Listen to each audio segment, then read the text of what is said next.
ከሞት በኋላ ምን ይከሰታል? የፈረሰ አካል እንዴት መልሶ ሊገነባ ይችላል? ይህ ጽሑፍ ተራ ትረካ አይደለም።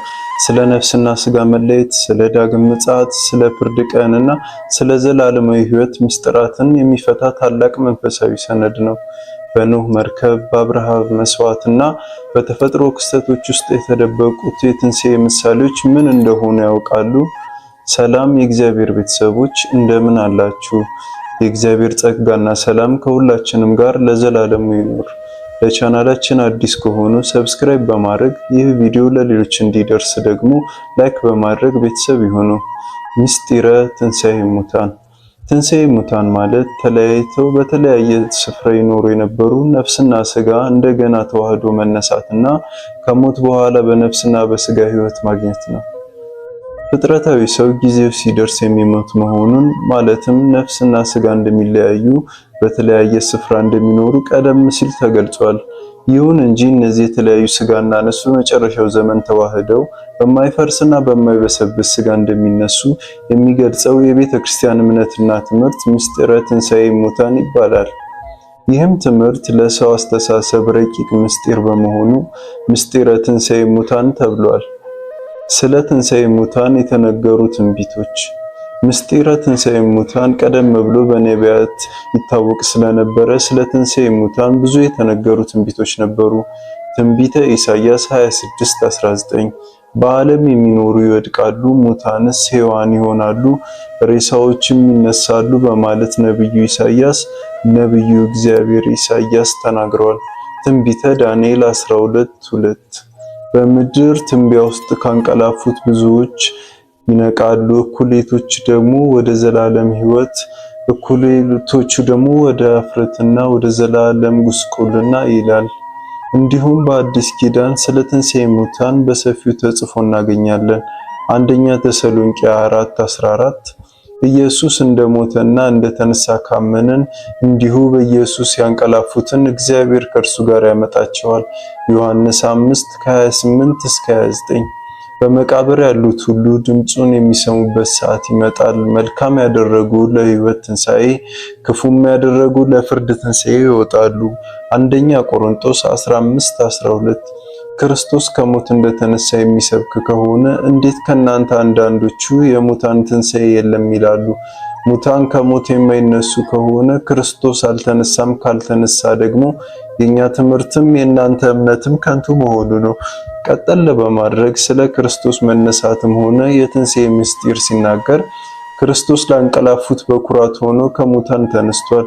ሞት በሰው በኩል ስለመጣ ትንሣኤ ሙታን በሰው በኩል ሆኗል። የምስጢረ ትንሣኤ ሙታን ምሳሌ በአቤል ሞት ሞታችን፣ በሄኖክ ዕርገት ዕርገታችን፣ ትንሣኤያችን ታውቋል። ዘፍጥረት 4:8 ዘፍጥረት 5:24 የኖህ ሕዝቦች ኃጢአት በሰሩ ጊዜ በበደሉ ጊዜ እግዚአብሔር ኖህን መርከብ እንዲሰራ አዘዘው። ኖህም መርከቡን ሰራው። እግዚአብሔርም የኖህን ሕዝቦች በጥፋት ውሃ ሊያጠፋ ኖህን ወደ መርከብ እንዲገባ አዘዘው።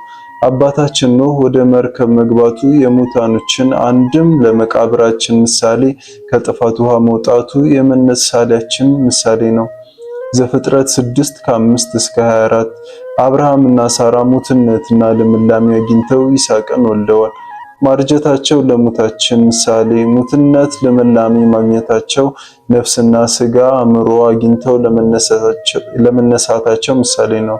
ዘፍጥረት 18:1 እስከ 15 እግዚአብሔር ለአብርሃም በስተርጅና ጊዜ ያገኘው ልጁን እንዲሰዋለት አዘዘው። አብርሃምም በምርያም ተራራ ከ3 ቀን ጉዞ በኋላ ሊሰዋው ባዘጋጀው ጊዜ እግዚአብሔር አብርሃምን ከልክሎ በእርሱ ፈንታ በጻጻቢቅ የታሰረውን በግ እንዲሰዋለት አዘዘው። ዘፍጥረት 22:1 ይስሐቅ አባቱን በሕሊናው ከሰዋው በኋላ ከሞት መዳኑን የትንሣኤው ምሳሌ ነው። ያዕቆብና ዮሴፍ በሞታቸው ጊዜ አጥንታቸው ከግብጽ ወደ ከነዓን እንዲወጣ ተናግረዋል። ግብጽ የመቃብር፣ ከነዓን ደግሞ የመንግስተ ሰማያት ምሳሌ ነው። ዮሴፍና ያዕቆብ አውጡት ማለታቸው ትንሣኤ ሙታንን ለመግለጽ ነው። ዘፍጥረት 47 ከ29 እስከ 31 ዘፍጥረት 20:24 አቤል ከሞተ በኋላ ደሙ መናገሩ የትንሣኤ ምሳሌ ነው። ዘፍጥረት 4:10 የትንሣኤ ሙታን ምሳሌ በስነ ፍጥረት ፀሐይ ከምስራቅ መውጣቷ ለመወለዳችን ወደ ምዕራብ መሄዷ በዚያ ከዚያ ዓለም ለመኖሪያችን በምዕራብ መግባቷ ለሞታችን ዙራ በምስራቅ መውጣቷ ለትንሣኤያችን ምሳሌ ነው። ጨረቃ መወለዷ ለመወለዳችን ማደጓ ለማደጋችን ጠፊ መሆኗ ለሞታችን ደግማ መወለዷ የትንሣኤያችን ምሳሌ ነው። ስንዴ መዘራቱ ለመቀበራችን መብቀሉ ለመነሳታችን ምሳሌ ነው። ፈልፈል በተወለደ በሰባተኛ ወሩ ይሞታል፣ እንደገናም ሕያው ሆኖ ይነሳል። ሐኩር የትል አይነት ነው። በሚሞትበት ጊዜ ራሱን ከጉድፍ ውስጥ አስገብቶ ይቀብርና ራሱ ከበሰበሰ በኋላ እንደገና ሕያው ሆኖ ይነሳል።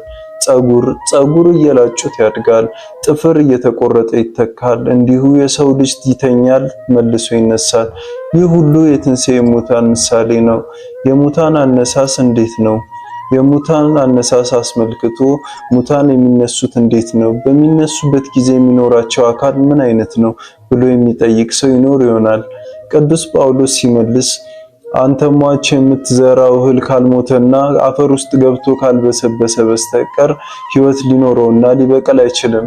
የምትዘራው አንዲት የስንዴ ቅንጣት ወይም ሌላ እህል ዘር ነው እንጂ ዋናው የአትክልት አካል አይደለም። በበቀለና ባደገ ጊዜ ግን አንተ ከዘራኸው ዘር የተለየ መልክና አካል ይኖረዋል በማለት በምሳሌ አስደግፎ ገልጧል።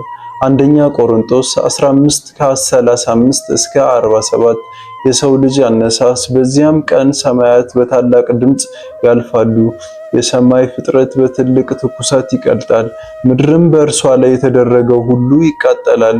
አንደኛ ጴጥሮስ 3:10 የሞትህ ተነሳ የሚል አዋጅ በመላእክት አለቃ በቅዱስ ሚካኤል ይታወጃል። 3 ረቂቃን ነጋሪቶች ይመታሉ። ነጋሪት ሲባል የጌታ ትእዛዝ ነው። ጌታ ራሱ በትእዛዝ በመላእክት አለቃ ድምፅ በእግዚአብሔር መለከት ከሰማይ ይወርዳል።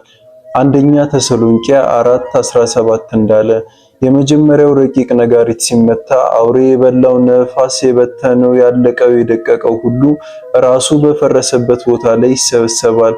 ቅዳሴ ያዕቆብ ዘስሩግ ቁጥር 91። ሁለተኛው ረቂቅ ነጋሪት ሲመታ አጥንትና ስጋ ተዋህደው ሳይንቀሳቀስ ትኩስ ሬሳ ይሆናል።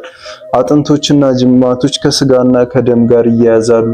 እስኪነሱ ያለ መንቀሳቀስ ፍጹም በድን ይሆናል። ሶስተኛው ረቂቅ ነጋሪት ሲመታ በቋሚ አካል በምትናገር አንደበት ከራስ ፀጉራቸው እስከ እግር ጥፍራቸው ከቁጥር ሳይጎሉ ከሰውነታቸው ሳይከፈሉ ወንድም በአቅመ አዳም የ30 ዓመት ጎልማሳ ሴት በአቅመ ሔዋን የ15 ዓመት ቆንጆ ሆነው በ40 ቀን በእናቱ ማህፀን እንደመሆኑ የወረደው ጽንስ ሳይቀር በጎም ይሁን ክፉን ስራቸውን ይዘው ይነሳሉ። ሐዋርያው ቅዱስ ጳውሎስ እንዳለው እነሆ አንድ ኃጢአት ነግራችኋለሁ፣ ሁላችንም አንሞትም፣ ነገር ግን ሁላችንም እንለወጣለን። የምንለወጠውም የመጨረሻው መለከት በሚነፋበት ጊዜ እንደ ዓይን ቅጽበት በአንድ ጊዜ ነው ብሏል። አንደኛ ቆሮንቶስ 15 ከ21 እስከ 22 ጌታም ራሱ በማቴዎስ 25 ከ31 እስከ 47 ባለው መሰረት በጎቹን በቀኝ ፍየሎችንም በግራ ያቆማቸዋል። ጻድቃንን በበግ ኃጥአንን በፍየል መስሏቸዋል። ለምን ተመሰሉ ቢባል የበጎች ተፈጥሮ ከጻድቃን ስራ ጋር ስለሚመሳሰል የፍየሎች ተፈጥሮ ደግሞ ከኃጥአን ጋር ስለሚመሳሰል ነው። ምክንያቱም በጎች ደጋ እንጂ ቆላ አይስማማቸውም። ጻድቃንም በመከራ ስጋ እንጂ በተድላ ደስታ ለመኖር ሲሉ ሃይማኖታቸውን ክደው ስብዕናቸውንም አጉድፈው በምግባር ብልሹነት አይገኙም። ፍየሎች በቆላ እንጂ በደጋ አይገኙም። ኃጥአንም በተድላ ደስታ ለመኖር ሲሉ ሃይማኖታቸውን ለኃላፊ ነገር ይለውጣሉ። በጎች እረኛቸው ባሰማራቸው ስፍራ ጸንተው ይኖራሉ። ጻድቃንም እረኛቸው ክርስቶስ ባሰማራቸው በአንዲት ሃይማኖት ጸንተው ይኖራሉ። ፍየሎች እረኛቸው ባሰማራቸው ስፍራ ጸንተው አይቆሙም። እንዲሁ ሲባዝኑ እረኛቸውን ያደክማሉ ወይም የአውሬ ሲሳይ ይሆናሉ። ኃጥአንም በሃይማኖታቸው አይጸኑም። ሶስተኛው በጎች ጥቂት ሳር ካገኙ ተፋቅረው በአንድነት ያንኑ ይነጫሉ። ጻድቃንም ያገኙትን ከሌሎች ጋር ሆነው ተፋቅረው በአንድነት ይመገባሉ።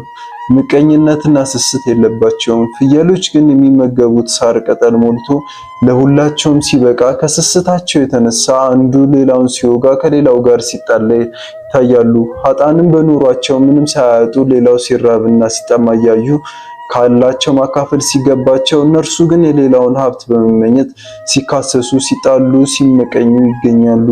አራተኛው የበጎች ላታቸው የወደቀ ኀፍረተ ሥጋቸው የተሸፈነ ነው። የጻድቃን ኃጢአታቸው በሰው ዘንድ የተገለጠ አይደለም።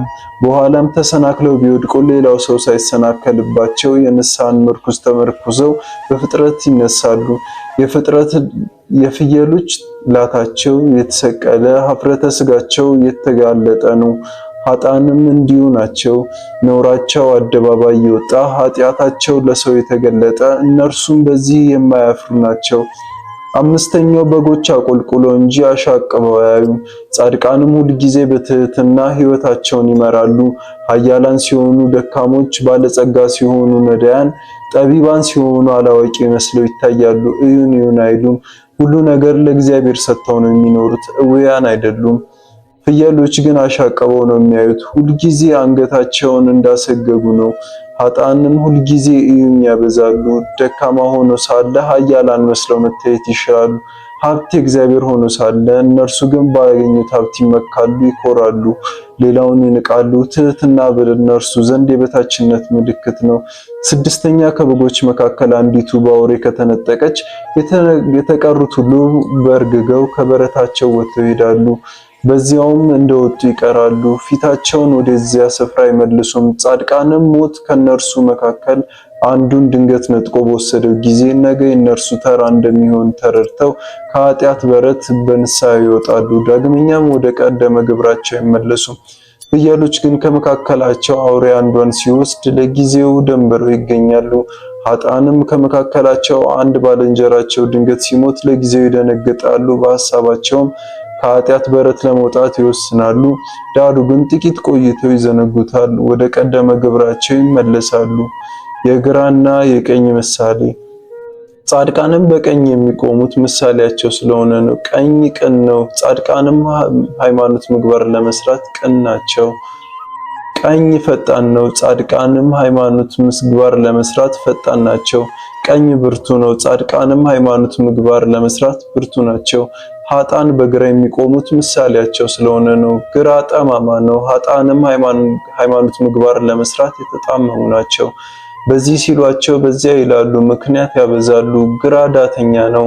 ኃጥአንም ሃይማኖት ምግባር ለመስራት ዳተኞች ናቸው። ቤተ ክርስቲያን ለምን አትሄዱም ሲሏቸው እዚህ ቦታ ደርሼ መጥቼ ደከመኝ ጸልዩ ሲባሉ ደግሞ መጮህ ምን ዋጋ አለው? እርሱ እግዚአብሔር ፍላጎቴን ያውቅ የለም ይላሉ። ኃጥአንም በሃይማኖት በምግባር በኩል ጠንከር ያለ ነገር ሲገጥማቸው ደከመን ሰለቸን ብለው ይተውታል። ለኃጥአን ሥራ ግን አይደክማቸውም። ሌሊት ጨለማን ተገና አድርገው ሲዘርፉ ሲዘምቱ ያመሻሉ።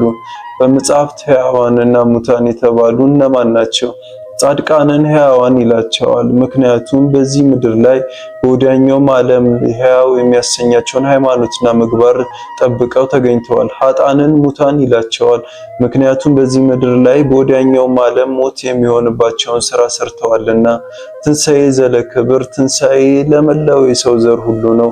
የኃጥአኑም የጻድቁም ሥጋ ትንቢያ አራግፎ መነሳቱ አይቀርም። ትንሣኤ ከሌላቸው እንስሳት በስተቀር የሰው ልጅ ሁሉ ይሞታል፣ ይፈርሳል፣ አፈር ትቢያ ይሆናል። በአዲስ አካል ደግሞ በትንሣኤ ዘጉባኤ ይነሳል። በዚች ምድር ላይ ሳሉ በተቀደሰች ሃይማኖት ጸንተው መልካም ምግባር የሰሩ ሁሉ የክብር ትንሣኤ ይነሳሉ። ከፀሐይና ከጨረቃ ደምቀው ፈጣሪያቸውን ኢየሱስ ክርስቶስን መስለው በክብር ይነሳሉ። በመንግስተ ሰማያት እንደ ከዋክብት ደምቀው በዘላለም ደስታ ይኖሩ ዘንድ ይህ የጻድቃን ትንሣኤ የክብር ትንሣኤ ትንሣኤ ዘለ ክብር ተብሎ ይጠራል። ማቴዎስ 25:34 ትንሣኤ ዘለ አሳር ኃጥአን አፈር ትቢያ የነበረ ስጋቸው ከነፍሳቸው ጋር ተዋህዶ ይነሳል። ዳሩ ግን ትንሣኤያቸው የክብር አይደለም።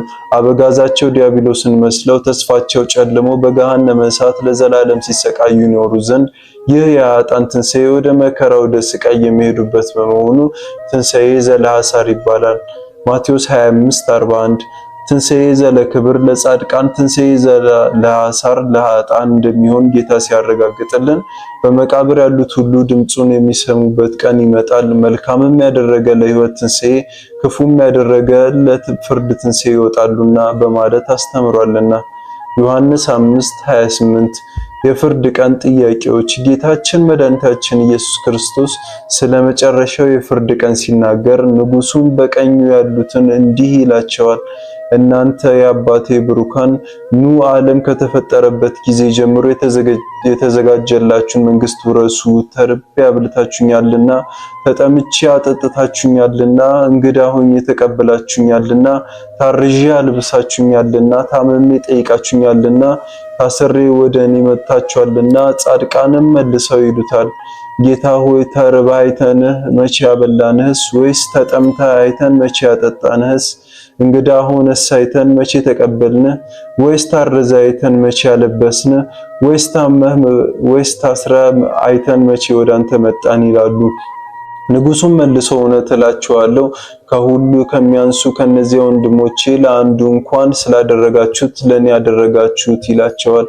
በዚያን ጊዜ በግራው ያሉትን ደግሞ ይላቸዋል፣ እናንተ ርጉማን ለሰይጣንና ለመላእክቱ ወደ ተዘጋጀ ወደ ዘላለም እሳት ከኔ ሂዱ። ተርቤ አላበላችሁኝምና፣ ተጠምቼ አላጠጣችሁኝምና፣ እንግዳ ሆኜ አልተቀበላችሁኝምና፣ ታርዤ አላለበሳችሁኝምና፣ ታምሜ ታስሬ አልጠየቃችሁኝምና። እነርሱም ደግሞ ይመልሱና ጌታ ሆይ ተርበህ ወይስ ተጠምተህ ወይስ እንግዳ ሆነ ወይስ ታርዘ ወይስ ታመህ ወይስ ታስረ መቼ አንተን አላገለገልንህም? ይሉታል። ያን ጊዜ እውነት እላችኋለሁ ከሁሉ ከሚያንሱ ከነዚህ ለአንዱ ስላላደረጋችሁት ለኔ ደግሞ አላደረጋችሁትም ብሎ ይመልስላቸዋል። እነዚያም ወደ ዘላለም ቅጣት፣ ጻድቃን ግን ወደ ዘላለም ሕይወት ይሄዳሉ። ማቴዎስ 25 ከ34 እስከ 46 በማለት ሰው በመጨረሻ ቀን የሚጠየቀው እነዚህን ጥያቄዎች መሆኑን ተናግሯል። ይህም እምነት ያለ ምግባር ከንቱ መሆኑን ያስረዳል። ትንሣኤ ክርስቶስ ጌታችን መድኃኒታችን ኢየሱስ ክርስቶስ የሰው ልጅን ከዘላለም ሞት ያድነው ዘንድ በፈቃድ የሞትን ጽዋ ተጎንጭቷል።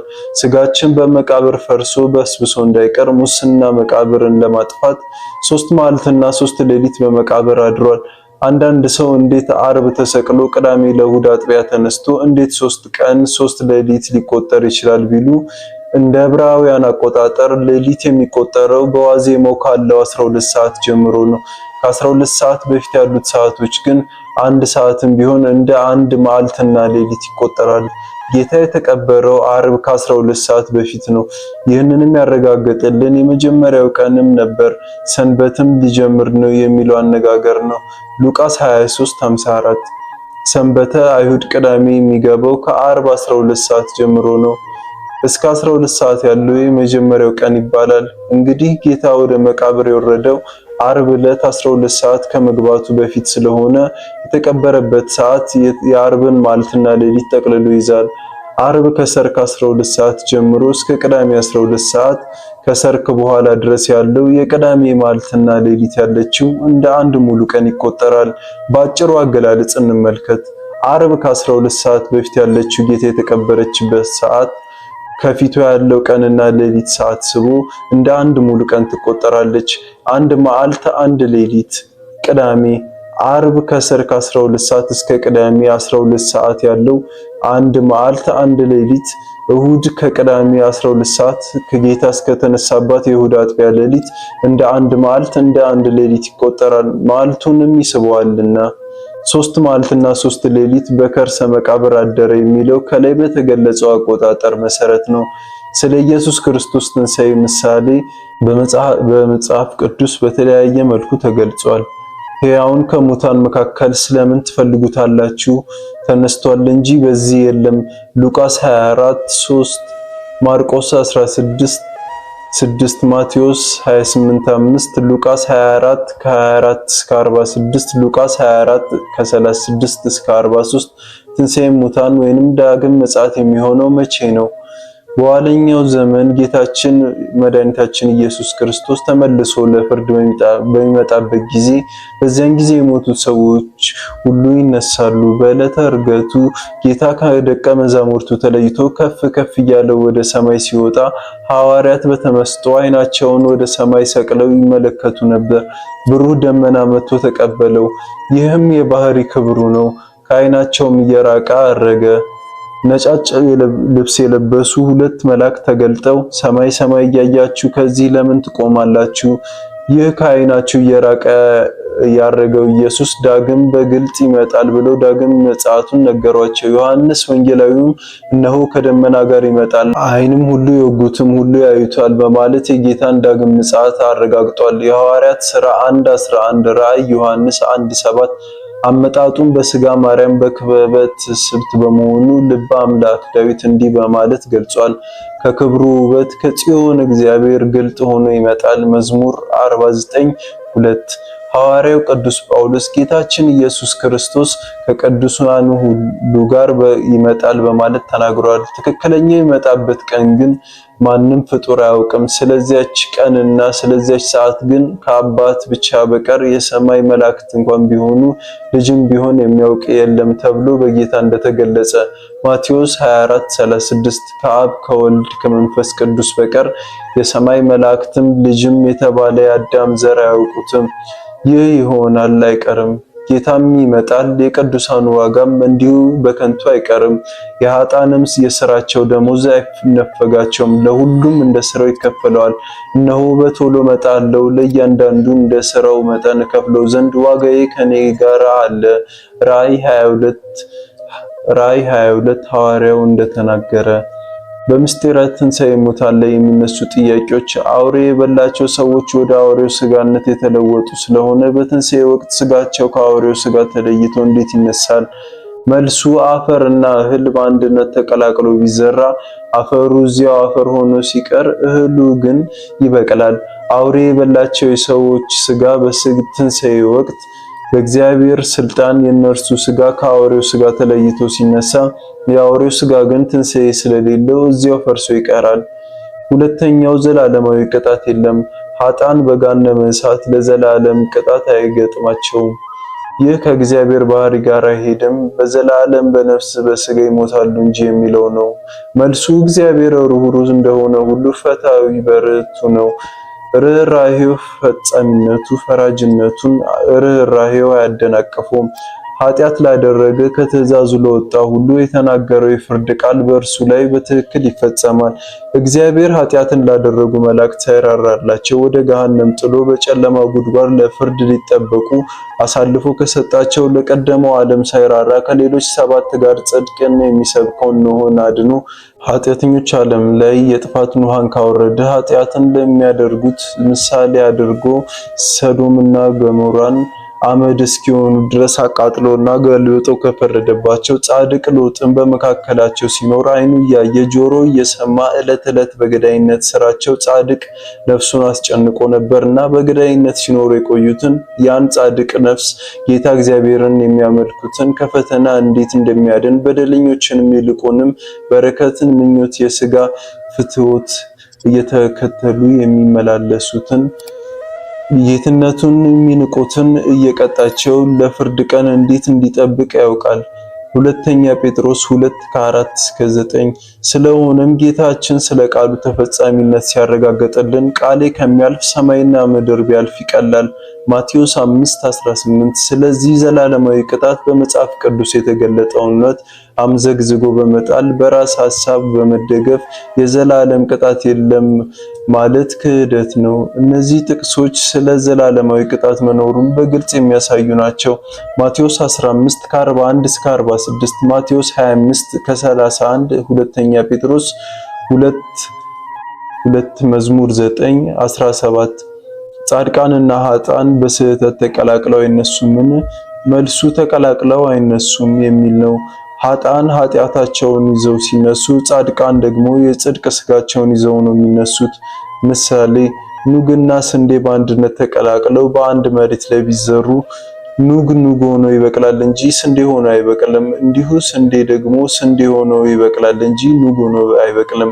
ኃጥአንም እንዲሁ የጻድቅን ሥራ ይዘው አይነሱም፣ ጻድቃኖችም እንዲሁ የኃጥአንን ሥራ ይዘው አይነሱም። ሰው ከፈረሰ ከበሰበሰ በኋላ እንዴት ይነሳል? ይህን ጥያቄ ሐዋርያው ቅዱስ ጳውሎስ ሲመልስ አንተ ሞኝ፣ አንተ የምትዘራው ስንዴ ሳይሞት ሳይፈርስ ሳይበሰብስ ፍሬ እንደማያፈራ አታይምን? ሰውም እንደዚሁ። አንደኛ ቆሮንቶስ 15:36 በማለት ይመልሳል። ወስብሐት ለእግዚአብሔር ወለወላዲቱ ድንግል ወለመስቀሉ ክቡር አሜን።